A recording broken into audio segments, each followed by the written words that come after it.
Yes, good morning, my dear students. How are you? Fine. Okay, very good बेटा. देखिए बच्चों, आज बात कर रहे हैं अपन 11th CBSE के स्टूडेंट्स हैं. टुडे अपन बात कर रहे हैं किसकी चैप्टर अपना 6 चल रहा था लीनियर इनइक्वालिटीज, जो आज की ऑनलाइन क्लास है. इसी चैप्टर का जो टॉपिक था linear inequalities. Okay my dear students, then I have told about the basic fundamentals and how can we simplify the linear inequalities and by the real number, natural या integer. Okay, then I have told the about the intervals कि on real numbers if we calculate the inequalities, अगर line को अपन real को अपन calculate करते हैं inequalities को, तो जो x की वैल्यू डिफाइन होती है उसको रियल को भी डिफाइन करना चुका हूं आपको. इंटरवल्स में डिफाइन कैसे करते हैं इसकी बात हो चुकी है. ओके, फिर उसके बाद देखिए माय डियर फ्रेंड्स कि प्रॉपर्टीज ऑफ लीनियर इनइक्वालिटीज भी हो चुका है कि कितनी प्रॉपर्टीज होती है. 4 टाइप्स मैंने आपको बताया था कि जब भी लीनियर इनइक्वालिटीज इस दुनिया में डायरेक्टली सॉर्ट आउट नहीं होती है तो इनइक्वालिटीज में क्या करते हैं कि अगर अपन प्लस नंबर करते हैं, बोथ साइड सेम प्लस करते हैं, तो उस इनइक्वालिटी का सिंबल कभी चेंजेस नहीं होता है. सेम नंबर अगर अपन माइनस भी करते हैं तो भी उस इनइक्वालिटीज के सिंबल पर does not to change. Okay, they will not change to symbol of inequalities if we add या subtract of same number in both side. कि दोनों तरफ जब भी सेम नंबर अपन प्लस या माइनस करते हैं, जैसे +2 इधर किया, +2 इधर किया, -2 इधर किया, -2 इधर किया, तो एक्चुअल में क्या है, इस इनइक्वालिटीज का इफेक्ट नहीं पड़ता. Is it clear?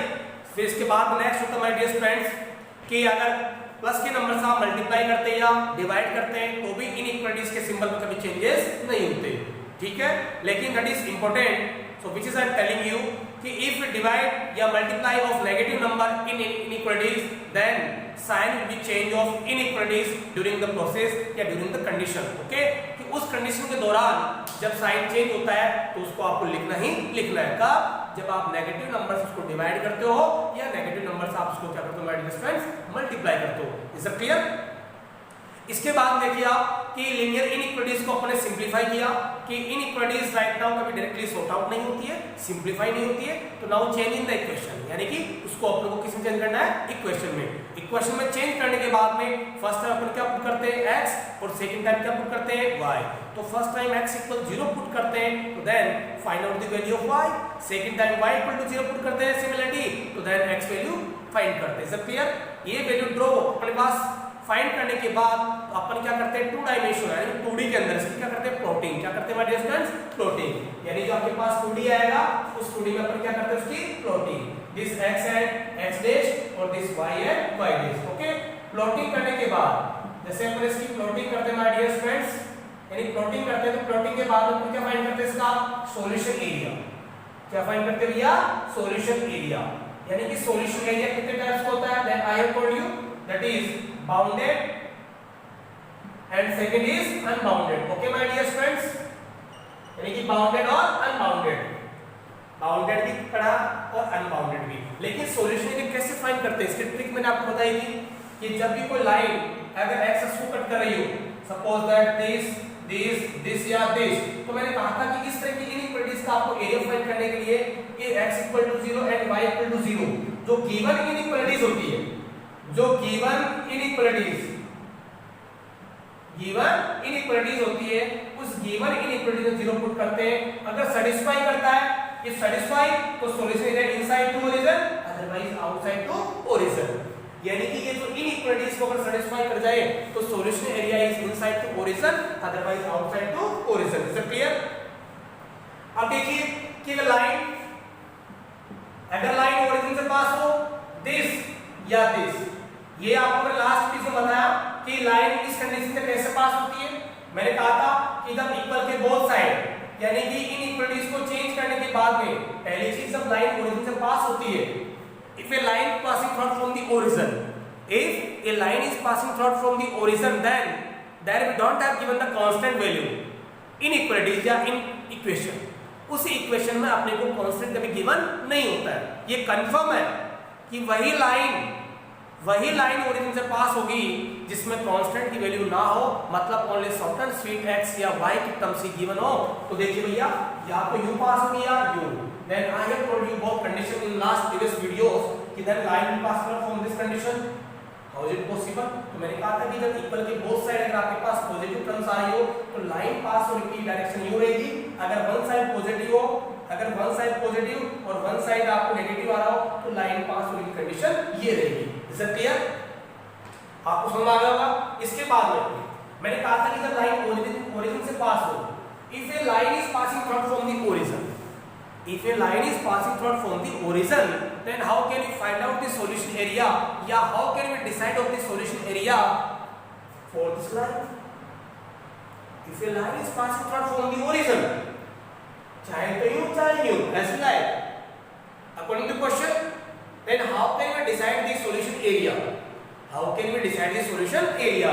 Then I have told you about the trick कि सुनो मेरे दोस्तों कि ये जो टर्म्स होती है, ये टर्म्स होती है, तो मैंने कहा था कि इस तरह की जो गिवन इनइक्वालिटीज होती है, गिवन इनइक्वालिटीज, तो गिवन इनइक्वालिटीज में y equal to 0 but x equal to 1 put करते हैं। जो गिवन इनइक्वालिटीज होती है उसमें y इक्वल टू 0 और x इक्वल क्या करते हैं भैया 1 पुट करते हैं।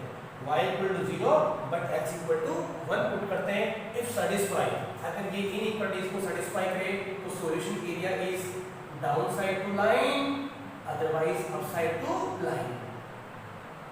अगर ये जो वैल्यू है या इनइक्वालिटीज अपन वैल्यू पुट करेंगे और वैल्यू पुट करने के बाद में अगर ये इनइक्वालिटीज को सेटिस्फाई कर जाती है, अगर ये इनइक्वालिटीज को सेटिस्फाई कर जाती है माय डियर स्टूडेंट्स, तो भैया solution area down side to line, otherwise up side to line. Is it clear? अब इसके बाद में कुछ एक आपको क्वेश्चंस मेंशन करवा रहा हूँ, वो आपको सोल्व करना है। आपकी बुक में तो बहुत इजी क्वेश्चंस है, बहुत आसान है और बहुत ही लिमिटेड क्वेश्चन है, तो मैं आपको क्वेश्चन बता रहा हूँ, then you try to do, करने की कोशिश करना माय डियर स्टूडेंट्स। देखिए, ओके, देखिए आप questions, feel me doubt though, then you can ask me right now. You come in school after 21st September, okay, for discuss, for doubt. देखिए question number first, x plus 2y, यानी graphical method से आपको इनको solve करना है dear students. किससे करना भैया? Graphical method, okay. x plus 2y less than equal 8, okay, and second है 3x plus 2y less than equal 12 and comma xy comma greater than equal to 0। Second देखिए आप, x plus y less than equal 4, okay. Question number third देखिए आप, ये आपकी book के नहीं है, 2x minus y greater than equal minus 5, 3x plus y greater than equal 3, 2x minus 3y less than equal 12, okay. इनका भी graphical solution करना आपको। And question number fourth, x plus 3y greater than equal 3, x plus y greater than equal 2, and question number 5,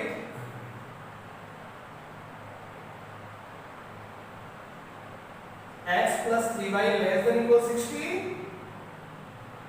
x plus y greater than equal 10, okay,